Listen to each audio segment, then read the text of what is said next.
Are you looking for inspiration on a daily basis? Well, check out Deal to Heal Teas. With our inspirational teas, you're sure to find something that will inspire you. Just go to dealtohealteas.myshopify.com. That's Deal to Heal Teas. Get some inspiration in your situation. Wear inspirational tea and be inspired all day. That's Deal to Heal Teas at dealtohealteas.myshopify.com.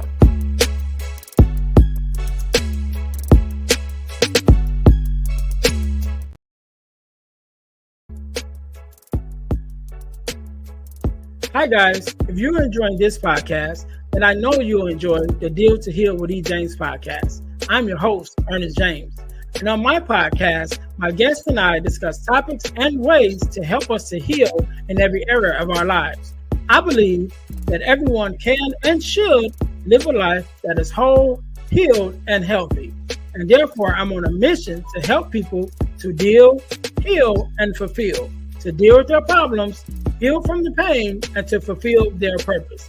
So check out our podcast. We're on Google Podcasts, Spotify, or even on Audible. And if you want to watch the podcast, check us out on our YouTube channel at Deal to Heal with E. James Podcast. Until then, see you soon.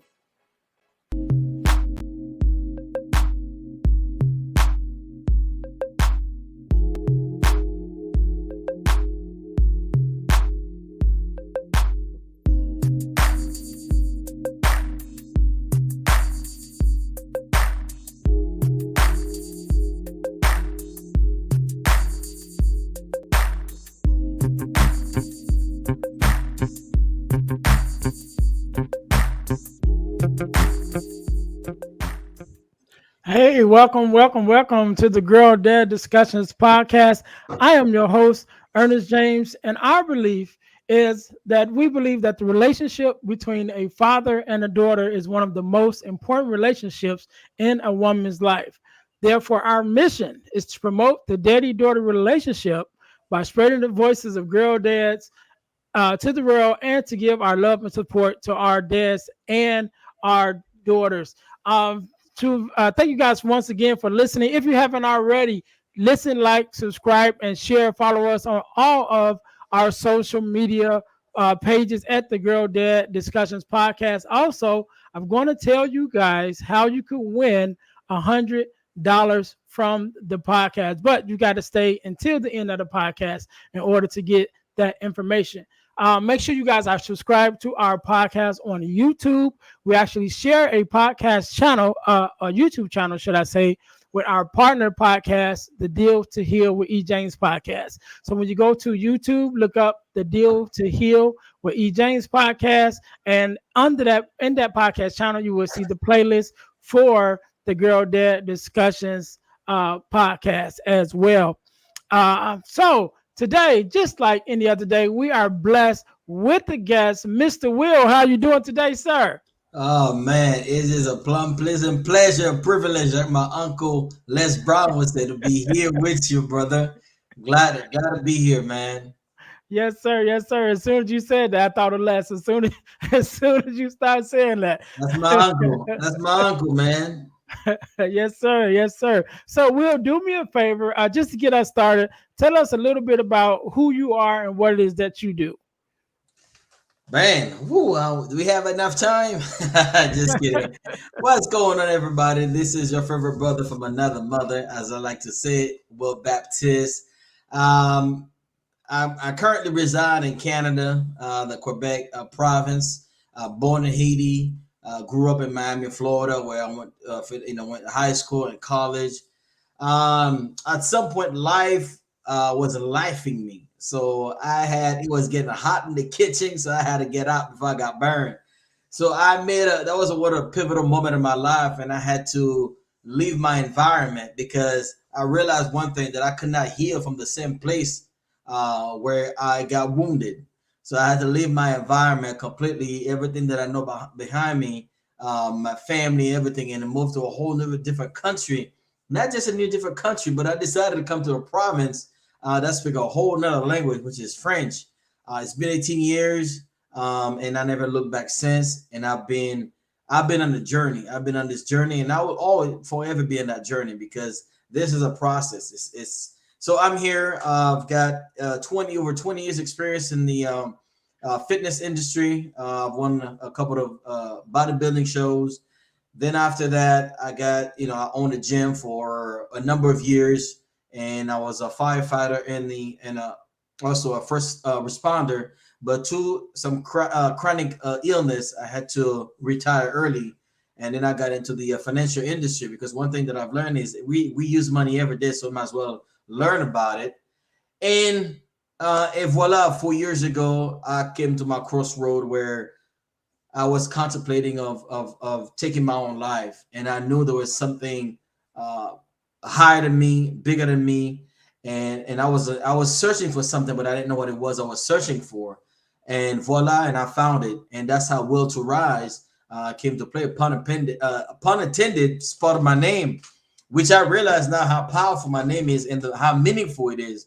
So I've been on this journey, become a mental health coach, certified mental health coach, and I decided to really focus on man's emotion because as a man, I've been a man for 43 years, and one thing that I have learned about myself and men that I have encountered is this one thing in common is that our emotions is are being ignored or not validated, and our emotions are suppressed, and I have a name for that. I call it emotional constipation. So I decided that I was going to tackle this head on and really create a space for men so they can be vulnerable, so they can express their emotions. And once they learn how to express their emotions, then they have to learn how to master their emotions, because as the Bible says, whatever you don't master become your master. So learning how to master our emotions, learning how to control, have a self-control and managing our emotions, which is very important. And last but not least, as someone that's been married twice, and I know I don't look a day older than 20, but as they say, black no crack. I'm 43 years old, and I have been married twice, and I had to learn the co-parenting reliance, how to put the bitterness to the side, your ego to the side, and really showing up for your kids, because the kids already went through the trauma from that separation. You don't want to allow them or put them in an environment where they're gonna relieve some new trauma. So I decided that I was going to show up as an adult, as a responsible man, and do the right thing for my children. So here I am today, man. I'm just serving men, high functioning men. I specialize in men's emotional and vulnerability, just to make sure that, hey, it's okay, man. It's okay to cry. It's okay to have your emotions. It's okay to be vulnerable, but you just gotta choose who and where and how you're going to be vulnerable and show your emotions. Because I believe in our emotions. Someone needs to earn the right for them to see us emotional to a certain extent. Yeah. And so Mm. yeah, I know it's a long introduction, but that's just half of it. It's just Yeah, good. yeah. But I yeah, was I'm listening and I'm like, yeah, we gotta have you on the Deal to Heal podcast, you know what I'm saying? I With thought all of about that that. too. I thought about that earlier too when we were talking about the other podcast. I'm like, oh, maybe I'm on the wrong podcast. Then again, I'm like, Oh no, no, I'm you're on the right one. You're on the right one. But we have two, and we just deal with two different subjects. So we are on. Definitely going to get you on the girl that not the girl that on the Deal to Heal podcast. To my listeners, also make sure you guys check out the Deal to Heal with E James podcast. Also, but we're definitely gonna get you on there. But today for this podcast, we're on the Girl Dad discussions podcast. So one of the things I want to ask you first of all is what does it mean to you to be a girl dad?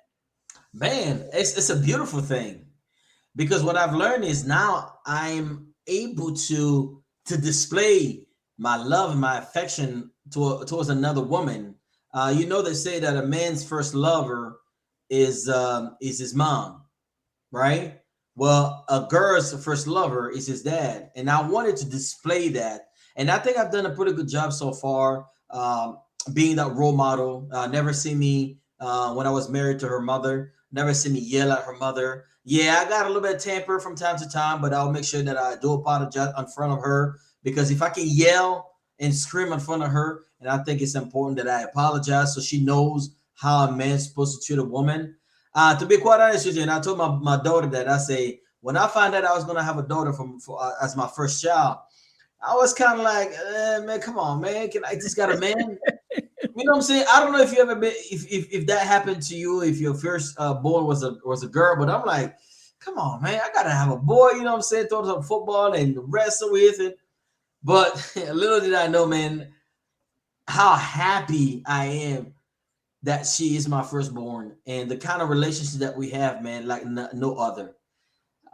Being a girl's dad, man, it's there's so much good. I mean, she's a straight shooter, no chaser. She's 12 years old, but she tell me like she feels it. And I had to learn to accept that she's becoming that kind of young lady and to give her space and to listen and to validate her emotions and to let her know that I'm here to listen and I'm not here just to fix her or fix her problem or just being an authoritative, but being that role model and also understand how she should be treated from another man. The way that I treat her will change the trajectory or will set her on the path to know exactly how she should be treated by another man. I remember Right. not too long ago, about a good 3 years ago.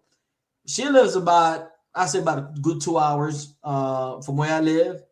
And that day, for whatever reason, I woke up. I'm like, you know what? It's Valentine's. I say I'm gonna drive. I drove about 2 hours, brought her chocolate and flowers and a nice painting.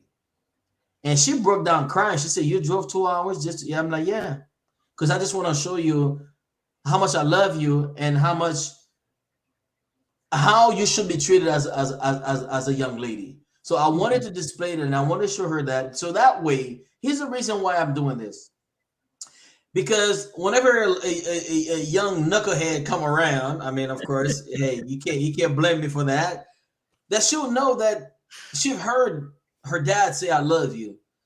She heard her dad, she's seen her dad showing her affection, and so that way, when a guy comes around, she's not just gonna be like, oh, head over heels.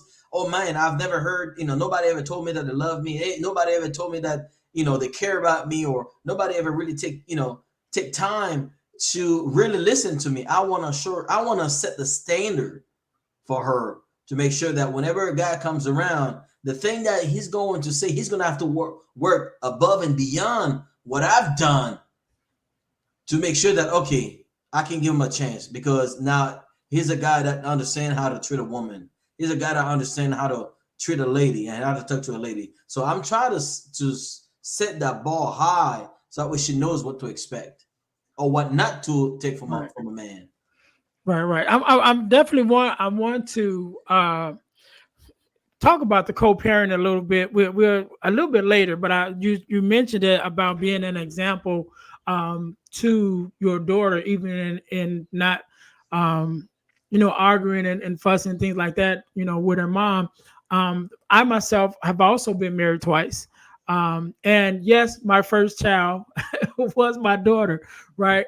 And so my only biological child that I have is my daughter. I have stepsons, but that was also important to me with not only setting that example with uh, her pertaining to her mom and how I related to her mom and treated her mom, but also how I treated her stepmom, because I wanted to show that there's no respecter of persons when it comes to being respected by a man. It don't matter whether it's your father or should I say your mother, or stepmom or whoever the man is that comes into your life should be able to respect you the same way. So I didn't treat her mom any different than I treated her stepmom. So I respected both of them and make sure the same as you that I talk to them with respect.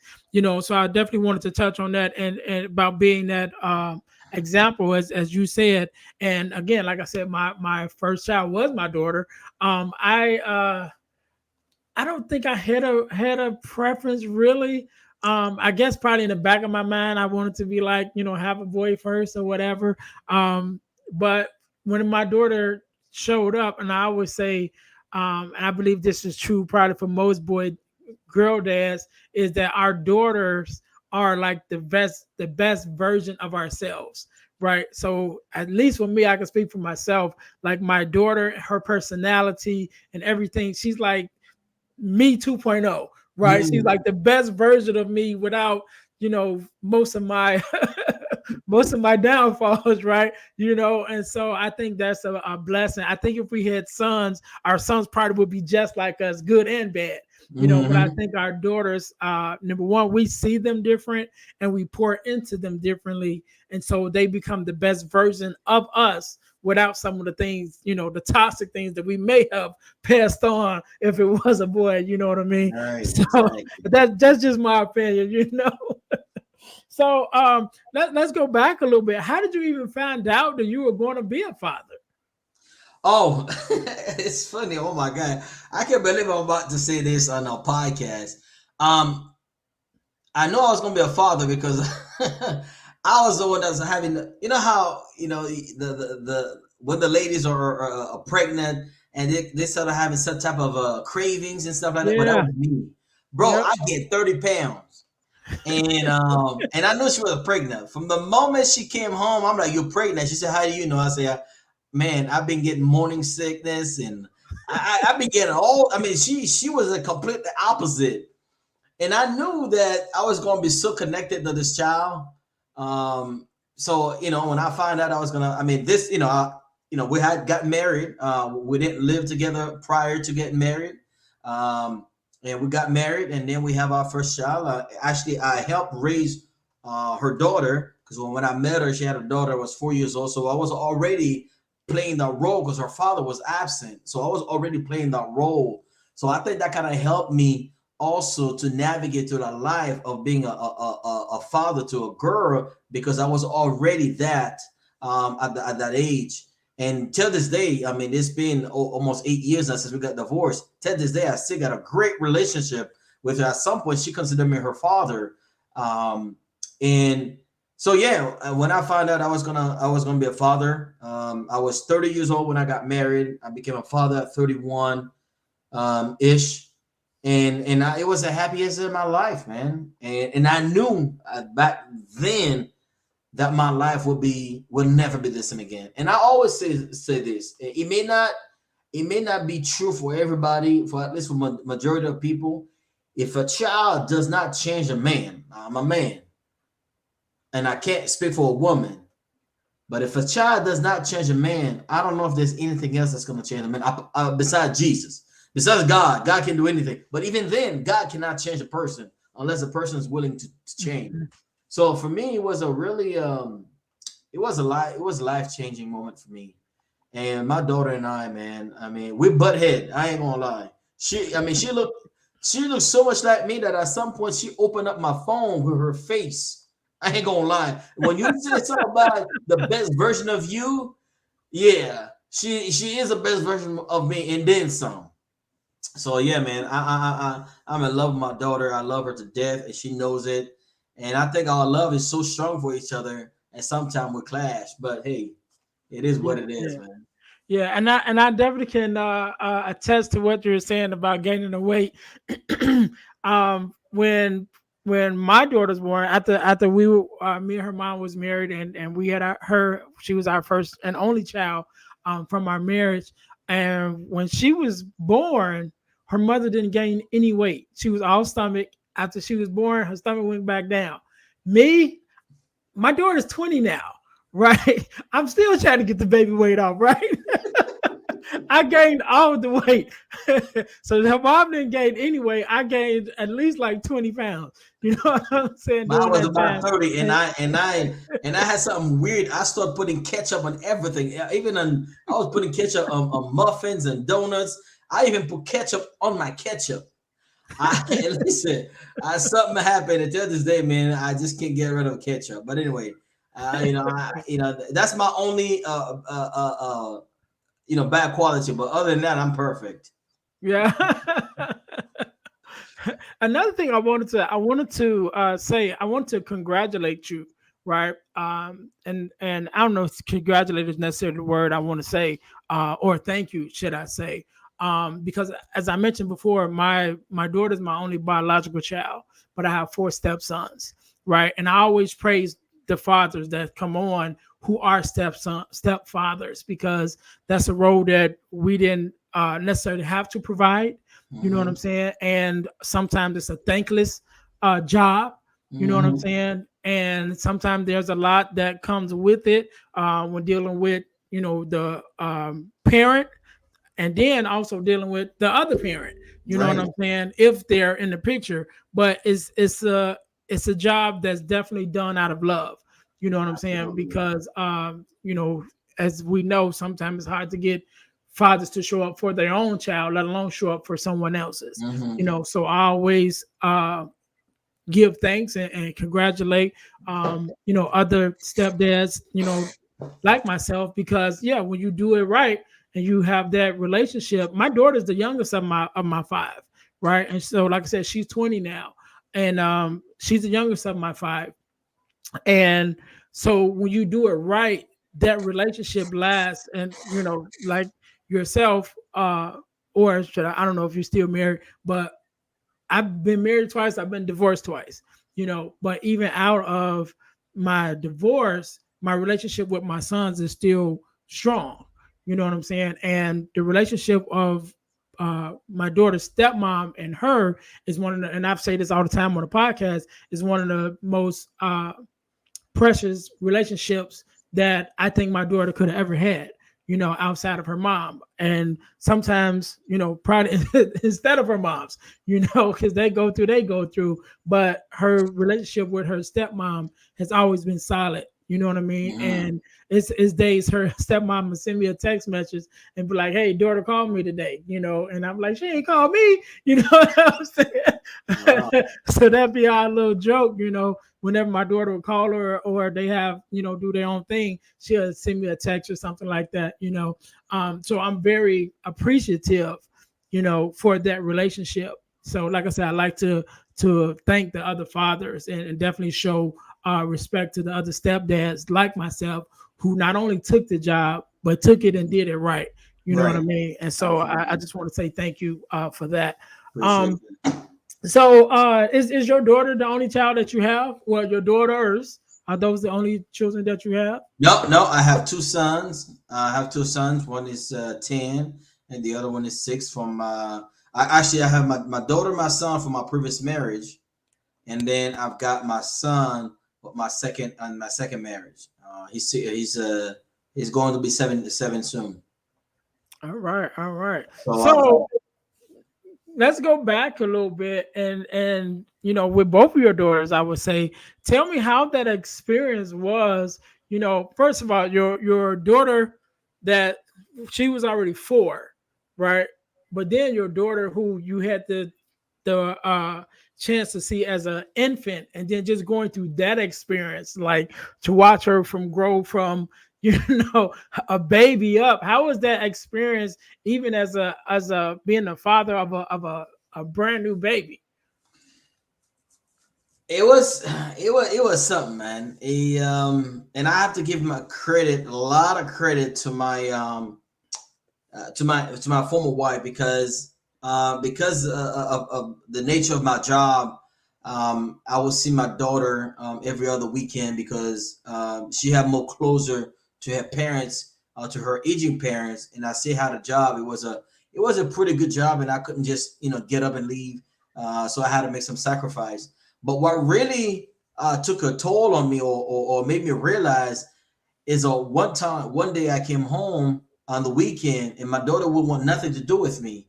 She looked at me like a complete stranger, like she don't know me.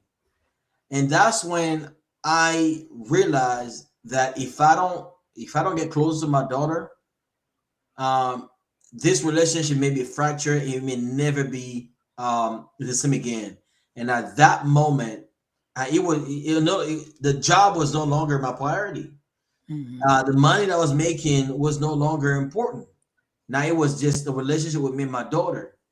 So, I came back, and then 2 weeks later, I'm like, yeah, I'm here. They're like, what? Yep. Because I just didn't want, because I mean, I don't know about your family. You probably have the perfect, beautiful family. I grew up in a dysfunctional family, and the last thing I want to do is to continue this, perpetuate this generational trauma and having a dysfunctional family. And it wasn't too long ago that I finally forgive myself for no longer being married. Because you can't keep tripping over things that are in the past. You gotta find a way to forgive yourself for not knowing what you didn't know, for not having a role model and teaching you how to be a man, how to be a husband, and how to be a father, and all of that I had to learn on my own. Um, and I did the best that I could with the information that I had. So I don't look at it as a failure. I look at it as a missteps and not a mistake. And I just keep moving forward and forgive myself and say, you know what? At least I'm doing my best now to make sure that the relationship I have with her mother, it's incredible. And to me, that's all I've ever wanted. And I made a promise to my ex-wife. I say, I failed my marriage, but I will succeed in my divorce. And I made that promise years ago, and I still keep that promise because I just want to be my daughter's life, and I want to know what's going on. And even the schools, they still send me email and let me know what's going on. They think they don't think that the mother and I are divorced because I'm so present. I want to know. I want to be in I want to be at least aware of what's going on just to make sure that my daughter, sometimes they'll send me email and I text her and she call me, and the relationship that I have with my daughter, man, it's just such a beautiful, and it can only get stronger and stronger, and that's all I can do, man. Pray to God that He keeps us close and continue to be the father that she wants. Yeah, yeah. So that being said, tell me something that your daughter has taught you, just a lesson that you've learned from her. Oh my God, there are so many lessons. One of the lessons I think that's gonna stuck with me for the rest of my life is that she doesn't care about material things. And for me, I was like, I gotta provide for her. I gotta make sure that she gets everything and this and that. I remember there's a time, and she was only about 7, 8 years old, and I said, "What do you want?" And I'll get choked up even to today when I talk about it. And I was in the car and dropping her off, and I said, "What do you want for your birthday?" She looked at me. She said, "Daddy, the best thing I could ask for is to have you as a father." I say, "I've got my." She say, "At 8 years old," she say, "You give me the best gift, which is being my father. And if I don't get anything from you for my birthday, at least you're," and then I'm paraphrasing, "at least that I have you." At that moment, I felt like a Superman, a superhero. I feel like there's nothing in this world that could stop me. Mhm. There's nothing, nobody have ever seen anything to me as powerful as what my daughter said. And because it came from my daughter, it feels and it makes, it was just, at that point, nothing else matters to me. So, and I always tell her, I said, "Remember when you said that?" She said, "Oh, yeah, something like that." I'm like, this will stay stuck with me for the rest of my life. Because here you are at 8 years old, a girl would ask for this, that, and the third, and she'd say, "Listen, daddy." And just the other day, something similar, she wanted to play sports. And she looked at all those sports. She looked at basketball. No, she looked at football. She looked at hockey, and she looked at volleyball. And she chose a sport. And I kid you not, I say, "Honey, why did you choose volleyball, not hockey and not football?" She said, "Daddy, I didn't want to put the financial burden on you and mama because those sports cost a lot of money." She said, "I want to play sports, but I want to play a sport that doesn't cost a lot of money." She said, "I choose volleyball." Wow. At that moment, my God. So Yeah, I hear you. I hear you. You got a good one. You got a good one. So let me go back a little bit, right? So one of the things that I share about or I start with asking this question first. As a father, what do you think is one of your greatest accomplishments? Ooh, as a father, my greatest accomplishment is just to be able, no matter what, to know there's never a time. Oh my gosh, there has been never a time that I say I'm gonna show up and I don't show up. There's not been one time.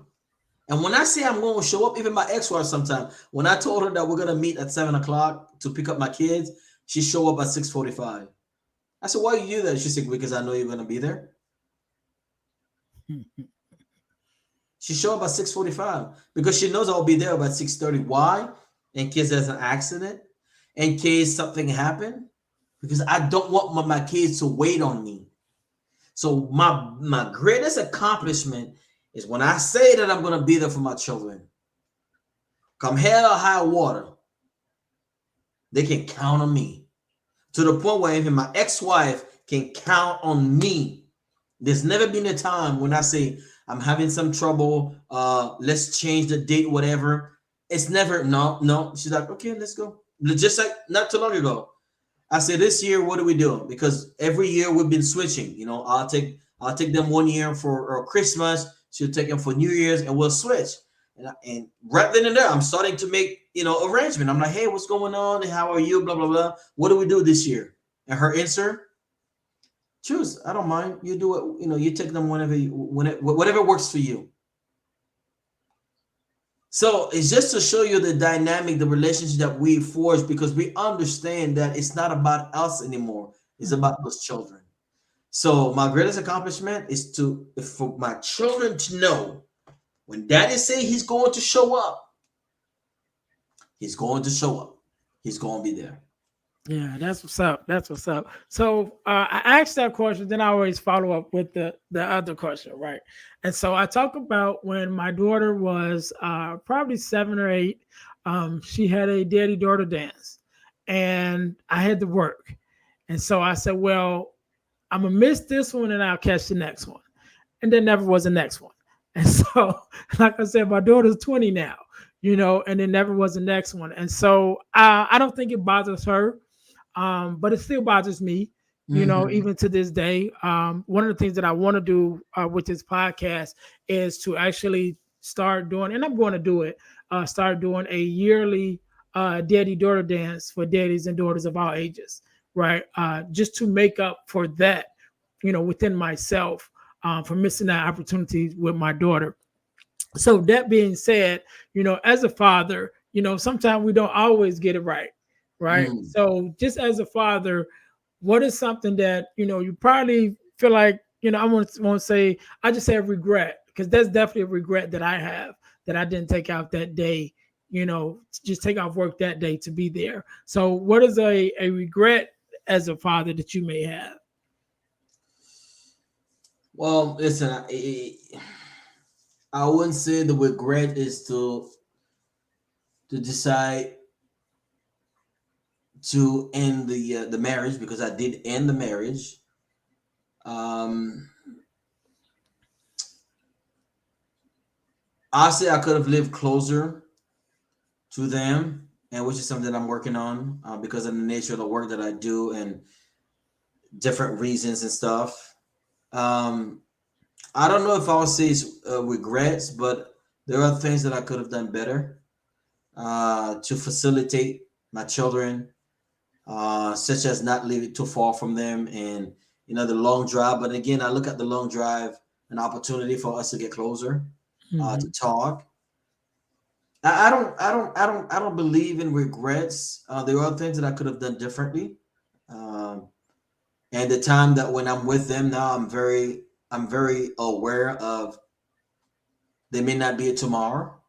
So make the best of this time. And I haven't always done a great job of that, because sometimes life, Yeah. um, sorts of things. But that's not my children's. My children shouldn't have to be affected by my decision, by my choices. But again, we know cause and effect, and every action is a reaction. I wouldn't say regrets, but there are things that I could have done different, and I'm making amends for that. And it's paying off. It's working. Working on myself, man, and that's something that's huge. Yeah. And I've done therapy with my daughter. Boy, I tell you what, I learned a lot about myself. And I think if there's something I would highly recommend with parents, or especially fathers and daughters, even if it's just once a month, or every once in a while, do some type of counseling or therapy with your daughter. You'll be surprised how much you learn about yourself. Not so much about her, but you'll be surprised how much you learn about yourself. So that's something I would highly recommend. Yeah, yeah, and I'm definitely a big advocate for therapy. I talk about it all the time.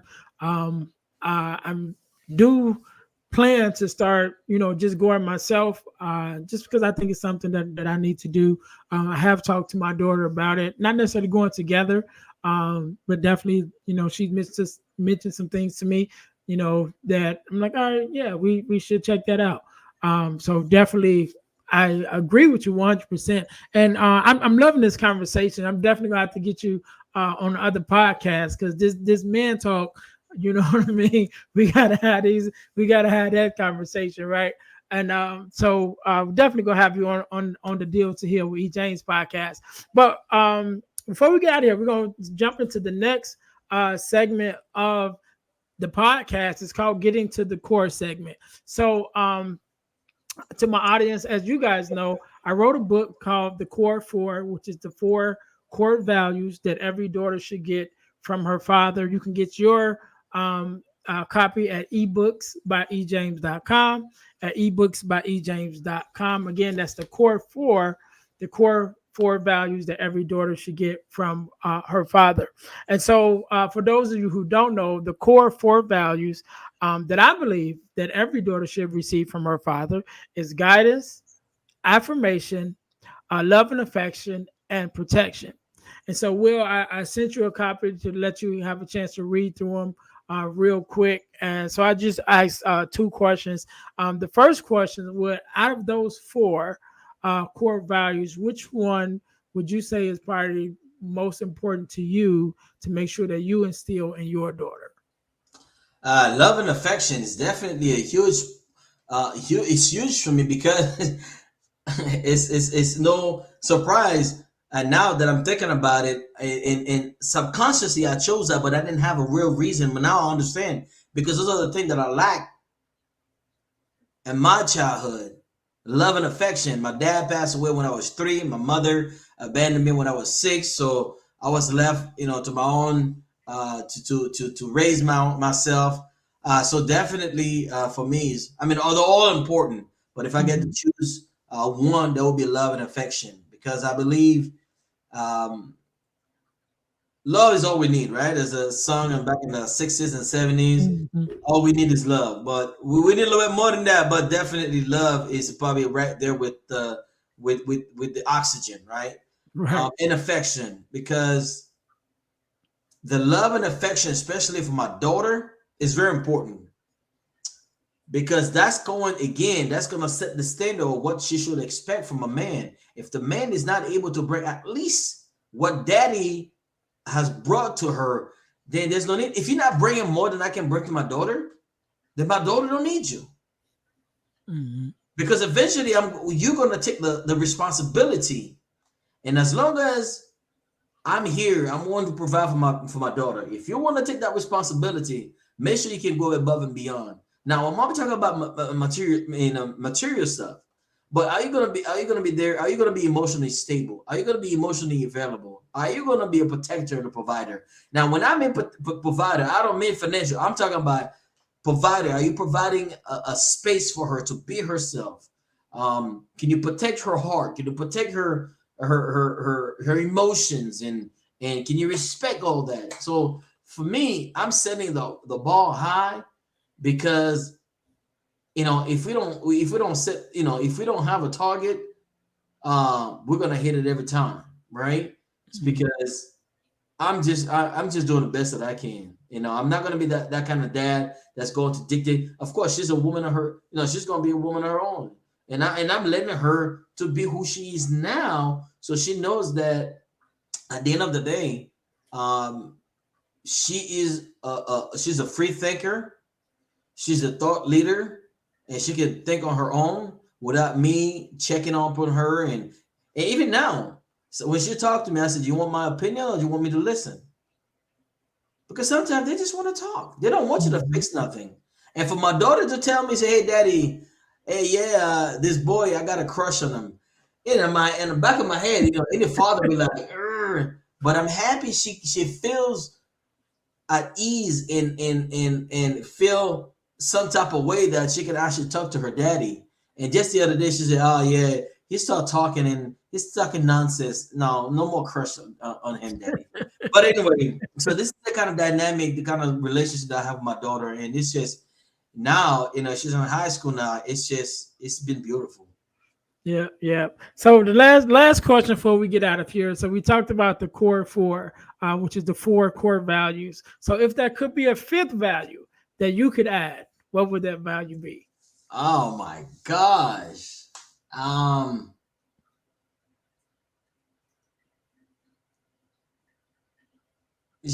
learn the other value is learn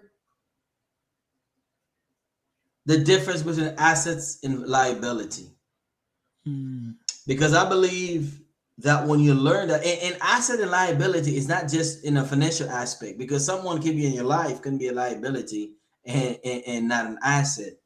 But right. the fifth core would be learning the difference with an asset and liability, whether it's in relationship, whether it's in business, or any aspect of life. Understand that whatever, even what you have, if is this an asset or a liability?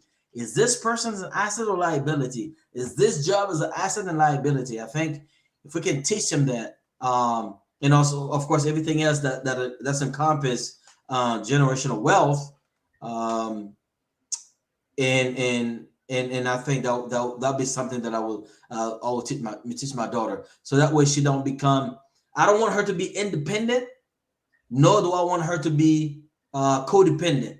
I want Hmm. her to be interdependent, meaning that she can do for herself what she would want somebody do for her. And if that person cannot meet that, then she could fall back on her own self and not relying on somebody to do for her what she should be doing for herself. That's what's up. That's what's up. So, Will, man, I really enjoyed this conversation, man. I definitely gonna get you on the other podcast because we got to have a whole nother conversation. But I want you to have the last word, right? I want you to leave us with a word of advice or however you feel. Whether you want to leave a message for the daughters or a message for the fathers. Just leave us with something. Also, let us know how we can follow you and definitely how we can look into your work that you do with your Will to Rise Foundation. So I'll give you a second to kind of think about how you want to do that. To my listeners, thank you guys for tuning in. Make sure you guys are checking us out on our website, our main website, which is the dealhealfulfill.org. Again, that's dealhealfulfill.org. And also make sure that you guys go to ebooksbyejames.com to get your copy of the Core 4, which is the Core 4 values that every father should give to his daughters, as well as the other ebooks that is there. I think you guys are definitely like that. Also, make sure that you subscribe to our text line. Text the word subscribe to the number 866-326-0730 to receive text messages about new episodes, new ebooks, and event information as it comes available.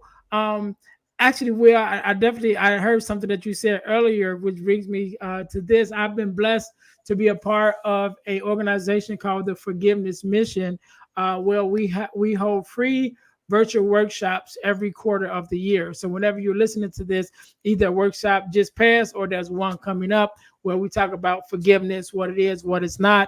And one of our topics that you mentioned earlier is forgiveness of self, which is actually one of the topic that I lead. But we talk about forgiveness of self, forgiveness of others, even how forgiveness affects our body or unforgiveness affects our body and our emotions. And so, again, that's the forgiveness mission. .com. We have free virtual workshops every quarter of the year. So you can go to forgivenessmission.com to see when the next episode is, or you can just go to Eventbrite to register by just looking up Forgiveness Mission workshop.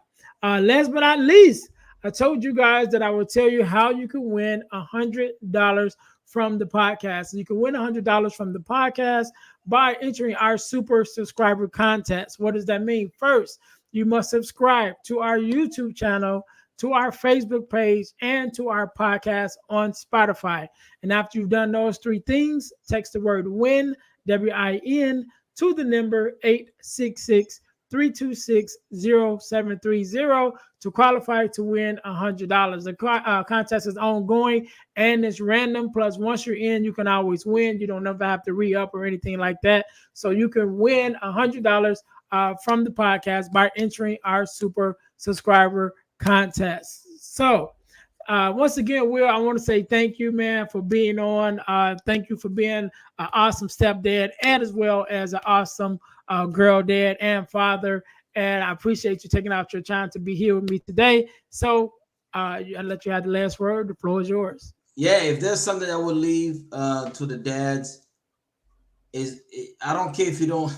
We ought to follow on our words because our words is our bonds, right? But when it comes to your daughter, when you say you're gonna be there, please be there because if you don't do that, what you're showing to her is every man is going to lie to me. Every man that says they're gonna be there, they're not gonna be there. So therefore, she's already gonna have a preconceived notion about man because how you present yourself will let her know. Will give her a view of how she see the man in the world. So don't hype things. Don't make things bigger than they are. If you say you're gonna be there, just be there. You know, and if you don't have it, just be honest. If you ain't got it, just tell her you don't got it. So, but whatever you do, be upfront, be honest with your daughter. I don't care if you lie to everybody else, which I'm not condoning you lying to everybody. But if there's one person you shouldn't lie to, is your daughter, because that will have a repercussion for a very long time on her. So yeah, I do appreciate you having me here. It's been a great conversation. This is a very first, one of a kind type of podcast because I've never been in a podcast where I have, that my daughter is the center of the attention, which is she's the center of my world. But I appreciate you letting me brag about my daughter because it's not about me or how great of a dad I am. I'm far from that, but it's about how great of a dad I'm becoming because of her. So and yeah. So and you asked me where people can find me, and so I am on every platform. Will to Rise was really birthed out of pain, out of trauma, out of a lot of resentment, and so on and so forth. So Will to Rise is not just it's not a hobby. It's not just a passion. It's my calling. It's my purpose. So like I said, I am an emotional health coach for high functioning men, just to help them to embrace their emotion and their vulnerability. So if you want to follow me, I'm on TikTok, a Will to Rise. I'm on Facebook under my name, Will Baptist, and also Will to Rise. I'm on LinkedIn, Will Baptist. What else? So yeah, and meetwilltorise.com. That's my website. As a matter of fact, I just published my book on the 15th, but 2 days ago. My book is published on Amazon. It's Will to Rise, How to Persevere in the Face of Adversity. It's right now for sale on Amazon. It's a great book, and it's going to change a lot of lives. It's going to make a difference. So, yeah, that's pretty much it for me, man. So appreciate you having me, and can't wait to get back onto the other podcast, and we're gonna have some fun. Yeah, no doubt, no doubt. We can't end it no better than that. To my listeners, thank you guys once again for tuning in to the Girl Dad Discussions podcast, where our mission is to spread the voices of girl dads and give our love and support to the dads and to all the daughters. So until next time, you guys be blessed.